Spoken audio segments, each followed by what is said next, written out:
एक मिनिट. हा नमस्ते ताई. मी म्हणलं आपलं औषध घेतल्यापासून तुम्हाला फरक कसा आहे 5 दिवसात?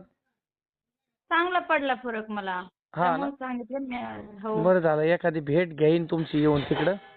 पुन्हा एकदा अजून थोडस आहे ना हा. तुम्हाला अजून एक औषध देईन मी. चालतंय. मग मला उद्या म्हणजे- गावाकडे जायचंय, मग तेच जे तुला सांगितलं मी. हा ना? मला जायचंय उद्या, मग नेमकं त्यांना सांगा फोन करून मला फरक पडलाय, नेमकं काय आहे काय नाही. ओके ना, आता ते कोंब वगैरे रग काही नाही ना?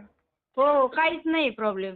ओके, धन्यवाद. मला पण बरं वाटतं, कारण की आपण हे काम करतोय, लोकांना फरक पडला पाहिजे. हा नाही पडलाय 100, म्हणजे बराच पडलाय बऱ्यापैकी. आता ते 100% देतो म्हणता म्हणते येईल ना. ना? हा हा म्हणता येईल ना. ओके, चालतंय. धन्यवाद बरं का. आणि काळजी घ्या, आणि जरासं पाणी जास्त प्या, आणि सकाळी ना काकडी खात जा बरं थोडीशी.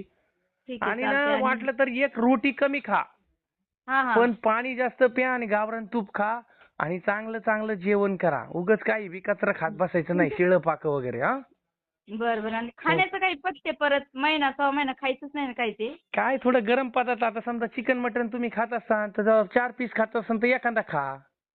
ठीक आहे, चालतंय. म्हणजे हो. कमी कमी खा बाबा, ते नाही आपल्याला नाही, सहन होत खायचं नाही. काय नाही एवढं. ते आमच्या इथं शक्यतो आणतच नाहीत लय, फक्त पण कधी साबुदाणा मध्ये. खिचडी खाऊ नका. नाही, मी ती पहिल्यापासूनच खात नाही अहो. साबुदाणा खिचडी फोडतो बरं का, डायरेक्ट जखमच फोडून काढतो ते. हा बरोबर आहे. चालतंय. ओके, धन्यवाद.